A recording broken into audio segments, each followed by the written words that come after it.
Hello दोस्तों, astro shock prediction में आपका स्वागत है।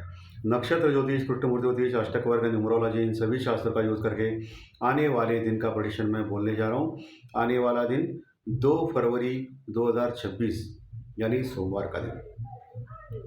ओम श्री गणेशाय नमः। चैनल के डिस्क्रिप्शन बॉक्स में विरोध टाइटल डिस्क्लेमर रखा है, उसको कृपया पढ़िए। यानी एज पर डिस्क्लेमर, ये एजुकेशनल प्रोग्राम है। इसके तहत जो भी मैं बोल रहा हूँ ये मेरी पर्सनल राय है, मेरी खुद की राय है।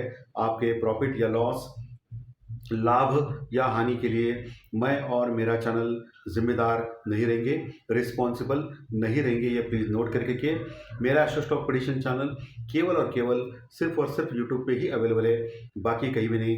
ये भी नोट करके कि और किसी भी इन्वेस्टमेंट या ट्रेडिंग के पहले शेयर मार्केट में आप किसी अच्छे फाइनेंशियल एडवाइजर से कंसल्ट कर सकते हो, एडवाइस ले सकते हो, ताकि आपको लॉस ना हो। चलिए दोस्तों, शुरू करेंगे। दोस्तों, आज का भी ज्योतिष शास्त्र प्रेडिक्शन बिल्कुल सही आ गया। मैंने आपको बोला था कि आज निगेटिव या मंदा मार्केट लग रहा है, लेकिन ऊपर एक बार जा सकता है और ऊपर से मार्केट नीचे आ सकता है। निगेटिव मंदा पूरा हो सकता है। आज निफ्टी ने 25,440 के आसपास का हाई लगाया और वहां से निफ्टी ने 25,570 का लो लगाया, यानी लगभग 800 से 900 पॉइंट ऊपर से गिरावट हो गई। कितना? 800 टू 900 पॉइंट, इतनी बड़ी गिरावट हो गई निफ्टी में। बाद में निफ्टी कवर हो गया और 25,820 के आसपास क्लोज हो गया। 25,820 के पास क्लोज हो गया, 825 के पास क्लोज हो गया, 25,825 के पास। लेकिन 500 पॉइंट माइनस में क्लोज हो गया निफ्टी, 500 पॉइंट निफ्टी माइनस में क्लोज हो गया। और वही बैंक निफ्टी लगभग 1200 पॉइंट, 1200 पॉइंट माइनस में क्लोज हो गया, 58,400 के पास, 58,400 के पास। बैंक निफ्टी ने भी 57,800 का लो लगाया था। ओके, 57,800 के आसपास का लो लगाया था और 58,400 के पास बैंक निफ्टी 1200 पॉइंट माइनस में क्लोज हो गया। बहुत बड़ी गिरावट निफ्टी और बैंक निफ्टी में। और हमारे प्रेडिक्शन, ज्योतिष शास्त्र प्रेडिक्शन लगातार सही आ रहे हैं। पिछले आप 10-15 दिनों से देखें तो लगातार सही आ रहे प्रेडिक्शन। ये चमत्कार नहीं तो और क्या है। गणेश जी का आशीर्वाद है इस चैनल के ऊपर। एकमात्र चैनल है जो सटीक प्रेडिक्शन देता है और द्विधावस्था में नहीं डालता है, सीधा सीधा बोलता है पॉजिटिव या नेगेटिव मार्केट, मंदा रहेगा या तेज रहेगा। आप देख रहे चमत्कार, और क्या चाहिए। और आज ऑप्शन, इंडेक्स ऑप्शन हेजिंग करने में कोई फायदा नहीं था, क्योंकि ऑप्शंस के प्रीमियम ज़्यादा थे। बाद में दोपहर 2-3 बजे के बाद ऑप्शन के प्रीमियम घट गए और बहुत कम हो गए।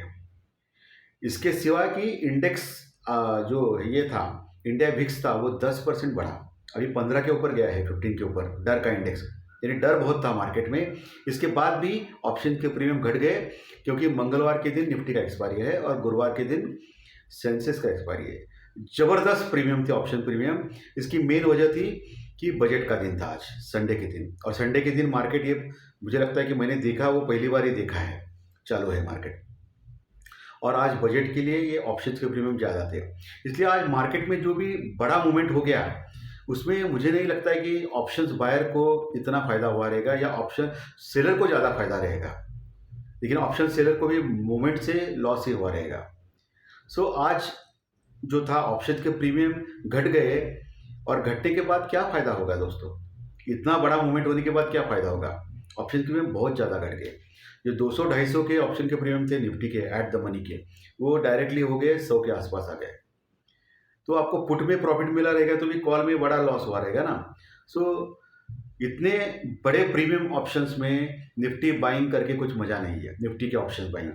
और अभी गवर्नमेंट ने बहुत बड़ा शॉक दिया है आज के बजट में, बहुत बड़ा एक निगेटिविटी दिए है स्टॉक मार्केट के लिए। आज जो स्टॉक मार्केट हमारा जो 500 पॉइंट गिरा है ना, और एक समय तो लगभग मुझे लगता है कि 700 पॉइंट गिरा था।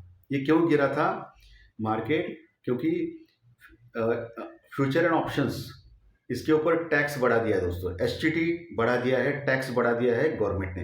यानी हम लोग जो ट्रेडिंग करते हैं ना फ्यूचर एंड ऑप्शंस में, और जो ओवरऑल जो टैक्स आता है, एसटीटी बोलते हैं उसको, वो बहुत बढ़ गया है। ऑप्शंस का जो एसटीटी है वो 0.15% बढ़ा दिया है, और फ्यूचर का भी एसटीटी बहुत ज़्यादा बढ़ा दिया है, जो परसेंटेज टर्म में बहुत ज़्यादा आता है।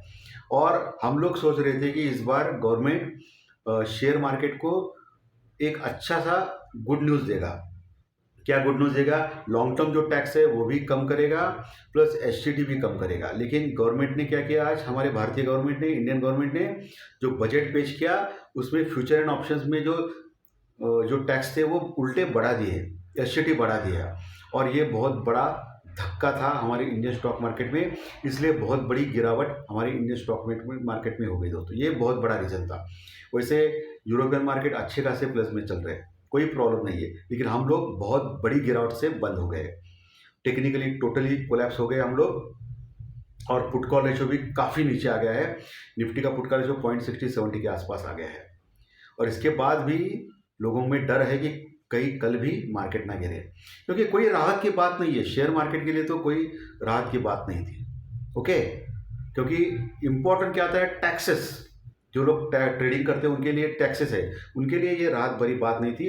और गवर्नमेंट का कहना था, जिन्होंने बजट पेश किया है, उनका कहना था कि उन्होंने जानबूझ के ये टैक्स बढ़ा दिया है क्योंकि स्पेकुलेशन हो रही है, यानी फ्यूचर एंड ऑप्शंस में ट्रेडिंग ज़्यादा हो रही है, जिससे लोगों को लॉस हो रहा है। और इसीलिए उन्होंने टैक्स बढ़ा दिया है ताकि लोग फ्यूचर एंड ऑप्शंस के बजाय कैश में स्टॉक लें और उसमें वहाँ प्रॉफिट प्राप्त करें। और वो भी एक जगह पे ठीक है गवर्नमेंट का, क्योंकि बहुत सारे लोग फ्यूचर एंड ऑप्शंस में पागलों की तरह आ रहे हैं और अपना पैसा ज़ीरो कर रहे हैं। 10 में से 8-9 लोग हार रहे हैं ऑप्शंस में। ओके, ये तो सबको पता है, सेबी का ही रिपोर्ट है और यही करना था गवर्नमेंट का। सो अभी दोनों साइड में तो ठीक है, लेकिन एज पर स्टॉक मार्केट ये तो खराब था, ठीक है। और इसीलिए मार्केट ज़बरदस्त गिर गया दोस्तों, ये मेन वजह थी, गिर गया था। प्लस डॉलर इंडेक्स भी मजबूत हो गया, अभी 97 के ऊपर गया है, 96 का लो लगा के अभी जो 2 दिन पहले था अभी 97 के ऊपर हो गया है। इसलिए जो गोल्ड है और सिल्वर है बहुत बड़ी गिरावट चल रही है। अभी एमसीएक्स के ऊपर आपने देखा तो 1,40,000 के ऊपर गोल्ड है और सिल्वर तो बहुत बुरी तरह गिर गया है। लेकिन एक्चुअल अगर आप फिजिकली गोल्ड और सिल्वर लेने गए ना दोस्तों, फिजिकली गोल्ड और सिल्वर अगर आप किसी इसमें गोल्ड ज्वेलर के पास गए ना, तो 1,60,000 के ऊपर गोल्ड मिल रहा है 24 कैरेट का, और सिल्वर मिल रहा है 3 लाख के ऊपर। क्यों ऐसा? इधर मार्केट में दिखा रहा है 1,38,000 का लो, 1,38,000 का लो 24 कैरेट का, और सिल्वर का भी बहुत नीचे है, 2 लाख के आसपास है। लेकिन फिजिकली अगर आप गोल्ड और सिल्वर लेने गए ज्वेलर के पास, जा सकते हो, आप देख सकते हो, तो 1,60,000 यानी 1,60,000 के पास 24 कैरेट का गोल्ड का रेट है और सिल्वर का 3 लाख के ऊपर है। ये ऐसा क्यों फ़र्क? तो ऐसा फ़र्क हम लोगों ने पूछा था, कुछ लोग गए थे ज्वेलर के पास बाय करने के लिए, क्योंकि इतना कम हो गया है तो बाय करने के लिए गए थे। तो उनको गोल्ड ज्वेलर्स ने बोला कि संडे तो बंद रहता है, ये कल का रेट रिफ्लेक्ट हो रहा है, कल परसों का 2 दिन तो बंद रहता है। अभी ये सच क्या है झूठ क्या है मालूम नहीं, लेकिन अगर 1,38,000 और 1,60,000 इसमें 22,000 का फ़र्क है, 1 तोला के ऊपर 10 ग्राम के ऊपर, ये बहुत ज़्यादा है ना। तो ये सरासर लूट हो रही है या क्या हो रहा है, ये गवर्नमेंट को बोलना चाहिए इसके ऊपर। 1,60,000 कैसे दे रही है गोल्ड वाले अभी रेट, 24 कैरेट का गोल्ड जो फिजिकली गोल्ड लेने जाते हैं उनको, और 3 लाख का चार्ज कर रहे हैं सिल्वर को 1 किलो के ऊपर। समझ में नहीं आ रहा है ये क्या चल रहा है, हमारे यहाँ ही ऐसा चलता है या नहीं है, समझ में नहीं आ रहा है। खैर देखेंगे कल क्या होता है ओपन, वो अलग बात है, ठीक है। सो आज लगता है कि एफआई ने ज़बरदस्त सेलिंग किया रहेगा। एफआईडीआई के आंकड़े आएंगे बाद में शाम 7-8 बजे, उसके बाद पता चलेंगे कि क्या किया है एफआईडीआई ने। लेकिन एडवांस 3 डेज यानी जो प्रेडिक्शन जो है वो कमाल के चल रहे हैं और लगातार सही प्रेडिक्शंस आ रहे हैं, जिससे लोगों को फ़ायदा हो रहा है, और ये अच्छी बात है। ये हमारा एकमात्र चैनल है जिसने बोला था कि नेगेटिव रहेगा, और हमारा ये जो मैंने प्रेडिक्शन बोला था वो पहले ही बोला था, फ्राइडे के दिन बोला था। उसके बाद सैटरडे संडे बहुत सारे लोगों ने इस चैनल को कॉपी किया और बोल दिया लोगों को कि नेगेटिव रहेगा। खैर चलो, अभी जैसी उसकी सोच, ओके, क्या करें। या हमारा जो प्रेडिक्शन अगर वो कॉपी करेंगे तो हम लोग कुछ नहीं कर सकते। हम फ्राइडे के दिन ही ये प्रेडिक्शन दिया था, हम लोगों ने बहुत जल्दी दिया था, 2 दिन पहले ही। और एडवांस 3 डेज प्रेडिक्शन में तो पहले 3 दिन पहले दिया था ये प्रेडिक्शन कि आज गिरेगा मार्केट। शुक्रवार को नहीं दिया था, शुक्रवार को तो आपको पता चला, लेकिन एडवांस 3 डेज प्रेडिक्शन 3 दिन पहले ही लोगों को पता था कि फ्राइडे को मार्केट गिरेगा। एज पर एस्ट्रोलॉजी में बोल रहा हूँ, ज्योतिष शास्त्र विद्या जो मेरे पास है अवेलेबल, फाइनेंशियल एस्ट्रोलॉजी, उसके ऊपर मैंने प्रेडिक्शन 3 दिन पहले ही किया था कि आज शुक्रवार के दिन मार्केट, आज संडे के दिन, शुक्रवार नहीं यार, संडे के दिन, बजट के दिन मार्केट गिरेगा, और बिल्कुल सही आ गया। एडवांस 3 डेज प्रेडिक्शन में बुधवार बुधवार को भी पता चला था, बुधवार गुरुवार को भी पता चला था लोगों को। ओके, सो ये ताकत होती है एडवांस 3 डेज प्रेडिक्शन की, एस्ट्रोलॉजी की, जिससे आपको पता चलता है कि आने वाले दिनों में क्या होगा मार्केट में, क्या चाहिए। और बहुत बड़ा चमत्कार है, गणेश जी के आशीर्वाद है, और क्या चाहिए। सो अभी आगे क्या, मार्केट तो बुरी तरह गिर गया है, सबको पता है। ब्रेंट क्रूड ऑयल वही है, $70 के आसपास आ रहा है, ये भी डेंजरस है। अमेरिका ईरान का टेंशन जारी है, और ये सब कुछ जो गोल्ड और सिल्वर जो गिरा है, मेटल जो गिरे हैं सबके, कमोडिटी जो गिरा है, कमोडिटी में मेटल, सिल्वर और गोल्ड, ये जो गिरे हैं, प्लैटिनम भी गिरा है। इसके पीछे मेन रीज़न ये था कि ट्रंप ने फेड का चेयरमैन नया अपना जो आदमी है उसको सिलेक्ट किया, क्योंकि पावेल अभी गए, उनका जो रिज़ाइन मंजूर हो गया वो निकल गया अभी। पावेल जब तक थे तो वो रेट ऑफ इंटरेस्ट घटा नहीं रहे थे, एज इट इज़ रख रहे थे या कम घटा रहे थे। लेकिन अभी ट्रम्प का आदमी आ गया है वहाँ, और ट्रम्प का आदमी आ गया है तो ट्रम्प जो बोलेगा वही करेगा, ऐसा लोग बोल रहे हैं। तो फेड का चेयरमैन यानी अमेरिका का जो रेट ऑफ इंटरेस्ट है वो घटाएगा आगे वो, और घटाने से क्या होगा, डॉलर मजबूत होगा, और डॉलर मजबूत होने से गोल्ड गिरेगा, ऐसा इक्वेशन है। इसलिए गोल्ड और सिल्वर गिरा है दोस्तों। लेकिन अगर गलती से भी अमेरिका ईरान का युद्ध अगर चालू हो गया या ऐसे होने की आशंका बढ़ गई, तो फिर से गोल्ड और सिल्वर बढ़ सकता है। सो ये जो गोल्ड सिल्वर दिख रहा है अभी 1,38,000 सो कॉल्ड, एक्चुअली 1,60,000 चल रहा है अभी। जो ज्वेलर के पास तो 1,60,000 चल रहा है मुंबई में, लेकिन जो जो बाकी ज्वेलर्स हैं वो अभी वही उसी के आसपास बेच रहे हैं। लेकिन अभी दिख रहा है तो सिस्टम में 1,38,000। ये बहुत गलत है, ये लूटने का काम चल रहा है, बाकी कुछ नहीं है। ये दिखता नहीं क्या गवर्नमेंट को, समझ में नहीं आता ये टोटली रॉन्ग है। उनका कहना है कि संडे के दिन छुट्टी रहती है, वही रेट हम लोग पहले का ही कैरी फॉरवर्ड कर रहे हैं, और संडे के दिन ये तो एमसीएक्स के ऊपर दिखा रहे हैं कि इतना गिरा है। अभी क्या सच है क्या झूठ है मालूम नहीं। ओके, सैटरडे संडे के दिन क्या 9% गिरा है, 8% गिरा है, 6% गिरा है गोल्ड, वही दिखा रहे हैं रेट अभी वो पता नहीं। चलो ठीक है, लेकिन मुझे नहीं लगता कि 1,40,000 के नीचे गोल्ड टिकेगा, फिर बाउंस बैक कर सकता है।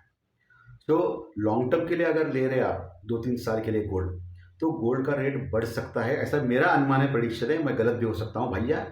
तो मेरे अनुमान के ऊपर आप ट्रेडिंग मत करो। जो भी आपको ट्रेडिंग करना है, इन्वेस्टमेंट करना है, आपके फाइनेंशियल एडवाइजर से कंसल्ट करके करो, ताकि आपको लॉस ना हो। लेकिन मेरे अनुसार ये 1,30,40,000 के नीचे नहीं जाएगा, 1,30,40,000 के नीचे गोल्ड, और 24 कैरेट का बोल रहा हूँ। और ये अभी आगे ही जाने के चांसेस ज़्यादा है, और अगर 2-3 साल का अगर नजरिया देखेंगे तो 2-2.5 लाख तक जा सकता है, ऐसा मुझे लग रहा है। ओके, अगर ये 1 लाख के नीचे गया तो ये अच्छी अपॉर्चुनिटी है आप लोगों के लिए बाय करने की। सेल करने का छोड़ दो, अभी इन्वेस्टमेंट करने के बारे में कुछ सोचो। बढ़ना नहीं चाहिए ऐसा मत सोचो आप, और नीचे आ दो, और नीचे आने दो, ऐसा बोलो गोल्ड को। जैसे नीचे आएगा तब आपको सस्ते में मिलेगा ना गोल्ड, 1 ग्राम 2 ग्राम आपकी जो कैपेसिटी है वो, जितना नीचे आए उतना अच्छा है। भाई 2-3 साल का अगर 2028-2030 का अगर विजन रखा आपने, तो 2-3 लाख तक तो जाना चाहिए गोल्ड, ऐसा मेरा अनुमान है, प्रेडिक्शन है भैया। मैं गलत भी हो सकता हूँ, फिर से मैं बोल रहा हूँ, क्योंकि लोग क्या करते हैं कि जुआबाजी सट्टेबाजी करके लेते हैं। अगर अभी इतने सारे दिनों पे मेरे कंटिन्यूस प्रेडिक्शन सही आ रहे हैं, ज्योतिष शास्त्र प्रेडिक्शन, उसके ऊपर भी लोग जुआबाजी सट्टेबाजी कर सकते हैं। तो उनको मैं क्लियरली बोलता हूँ, मैं गलत भी हो सकता हूँ, मैं भगवान नहीं हूँ, मेरा भी गलत हो सकता है, लेकिन भगवान गणेश जी की कृपा से कंटिन्यूस हमारा सही आ रहा है, ये भी अलग बात है।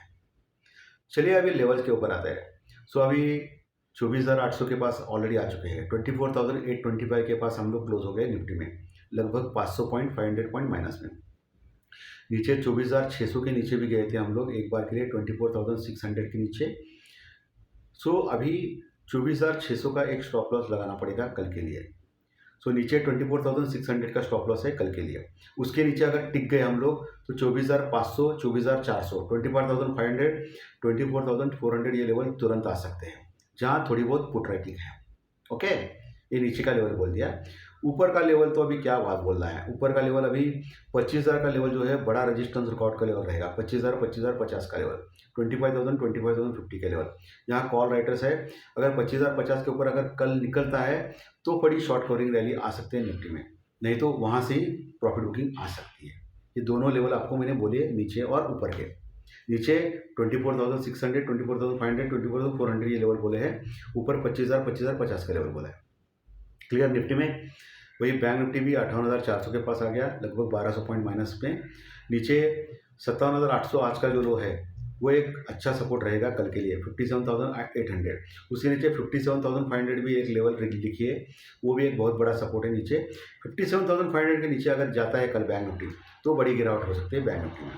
और ऊपर का लेवल अभी क्या बोलूँ, ऊपर का लेवल अभी 58,400 के पास क्लोज हो गया, तो 59,000 का लेवल ही दिख रहा है मुझे क्लियर कट। 59,000 के लेवल के पास कॉल राइटर जबरदस्त आए बैंक निफ्टी में। ओके, उसके ऊपर अगर निकलता है, टिकता है, तो एक short covering rally bank Nifty में कल आ सकती है। क्लियर एकदम। ये टेक्निकल डाटा वगैरह सब कुछ मैंने बोल दिया है, न्यूज़ बोल दिया, सब कुछ बोल दिया। अभी चलिए ज्योतिष शास्त्र प्रेडिक्शन के ऊपर, जो फाइनेंशियल एस्ट्रोलॉजी, नक्षत्र ज्योतिष, कृष्ण ज्योतिष, अष्टक वर्ग, न्यूमरोलॉजी के ऊपर मैं प्रस्तुत करता हूँ। कल है 2 तारीख, 2 अंक ये चंद्रमा का अंक होता है, और कल सोमवार है, सोमवार भी चंद्रमा का होता है। सो एज पर न्यूमरोलॉजी तो ये बेस्ट है कॉम्बिनेशन, ये अच्छा है, शुभ है। चंद्रमा कल कर्क राशि में रहेगा। कर्क राशि अपनी खुद की राशि है और ये भी शुभ है, लेकिन यहाँ कर्क राशि में अश्लेषा नक्षत्र में चंद्रमा रहेगा। अश्लेषा नक्षत्र बुधदेव का होता है, और यहाँ चंद्रमा के ऊपर 4 प्लैनेट की दृष्टि है जो मकर राशि में बैठे, सूर्य, मंगल, बुध, शुक्र की। ठीक है। नक्षत्र सब लॉर्ड यानी उपनक्षत्र स्वामी एज पर केपी चार्ट, उसके योग नक्षत्र लॉर्ड और चंद्रमा के साथ देखने के बाद, अष्टक वर्ग के पॉइंट कैलकुलेट करने के बाद मुझे लग रहा है कल मार्केट ज़्यादातर निगेटिव या मंदा रह सकता है। लेकिन यहाँ अष्टक वर्ग के पॉइंट थोड़े अच्छे आ रहे हैं, सो हो सकता है मार्केट एक बार के लिए ऊपर जाए, और ऊपर इंपॉर्टेंट रेजिस्टेंस यानी रुकआउट जो मैंने अभी थोड़ी देर पहले डिस्कस किया है, वहाँ जाके फिर वहाँ से नीचे आए और वहाँ से प्रॉफिट बुकिंग हुए, तो वहाँ से निगेटिव या मंदा रहने के ज़्यादा चांसेस है। यानी ओवरऑल निगेटिव या मंदा, लेकिन ऊपर प्रॉफिट बुकिंग चलते हुए ऊपर जा सकता है एक बार के लिए, लेकिन ऊपर से नीचे आने के चांसेस ज़्यादा है। ये मेरा अनुमान है, प्रेडिक्शन है, ये ध्यान में रखिए। और एस्ट्रोलॉजिकल टाइम दे रहा हूँ वो दोपहर के बाद में है, उस समय आप देखिए कि ट्रेंड क्या चल रहा है, ट्रेंड के साथ आप जा सकते हो। ये जो प्रेडिक्शन है दोस्तों मैं 4 दिन पहले ही दे चुका हूँ एडवांस ट्रेडर्स प्रेडिक्शन में। आज का प्रेडिक्शन जो है ना दोस्तों वो पहले ही दे चुका हूँ एडवांस प्रेडिक्शन में, निगेटिव रहेगा बोल के। इतनी ताकत, बड़ी ताकत है ज्योतिष शास्त्र प्रेडिक्शन की, पता चलता है पहले ही। मैं दावा तो नहीं कर रहा हूँ कि मैं 100% हमेशा सही रहता हूँ, मैं गलत भी हो सकता हूँ, लेकिन अभी लगातार हमारे जो प्रेडिक्शन सही आ रहे हैं उससे कितनी हेल्प मिल रही है लोगों को दोस्त, ये चैनल देखने के बाद, ये आप सोचो। चलिए अभी चंद्र राशि के अनुसार आपका ये दिन कैसा जा सकता है, यानी कल का दिन कैसे जा सकता है, इसके बारे में डिस्कस करेंगे। मेष राशि को अच्छा जा सकता है, वृषभ मिथुन को खराब जा सकता है, कर्क को अच्छा जा सकता है, सिंह को खराब जा सकता है, कन्या को मिक्स या खराब जा सकता है, तुला को भी खराब जा सकता है, वृश्चिक और धनु राशि को अच्छा जा सकता है, मकर और कुंभ राशि को खराब जा सकता है, और मीन राशि को अच्छा जा सकता है। ये मैक्सिमम 80% तक सही मानिए, क्योंकि आपकी खुद की जन्म कुंडली, दशाएं, अंतरदशाएं, विदशाएं इंपॉर्टेंट होती है। चलिए अभी अंक शास्त्र यानी न्यूमरोलॉजी यानी संख्या शास्त्र यानी आपकी डेट ऑफ बर्थ, आपकी जन्म तारीख के अनुसार आपका कल का दिन कैसा जा सकता है, इसके बारे में डिस्कस करेंगे।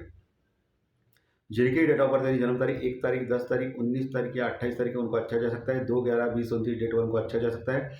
3, 12, 21, 30 डेट वालों को अच्छा जा सकता है। 4, 13, 22, 31 डेट वालों को खराब जा सकता है। 5, 14, 23 डेट वालों को अच्छा जा सकता है। 6, 15, 24 डेट वालों को खराब जा सकता है। 7, 16, 25 डेट वालों को अच्छा जा सकता है। 8, 17, 26 डेट वालों को खराब जा सकता है। और जिनकी डेट ऑफ बर्थ 9 तारीख, 18 तारीख या 27 तारीख है उनको अच्छा जा सकता है। अच्छे रिजल्ट के लिए चंद्र राशि के रिजल्ट और डेट ऑफ बर्थ के रिजल्ट एक साथ लेके आइए। दोनों अच्छे तो अच्छा, दोनों खराब हो तो खराब, एक अच्छा है खराब हो तो मिक्स, जा सकता है, जाने वाला है, इसकी कोई भी गारंटी इस चैनल के ऊपर नहीं मिलती है भाई। तो दोस्तों आज का प्रेडिक्शन अच्छा लगा, आज का कार्यक्रम अच्छा लगा तो लाइक दबाइए, कमेंट बॉक्स में कमेंट लिखिए, और जो नए दर्शक पहली बार चैनल देख रहे वो सब्सक्राइब का बटन जरूर दबाएं, ताकि आपको आने वाले सभी वीडियो इसी चैनल के ऊपर सिर्फ और सिर्फ यूट्यूब के ऊपर जरूर देखने मिले। धन्यवाद। फिर मिलेंगे कल सुबह प्री मार्केट रिपोर्ट में 7 बजे। Thank you very much.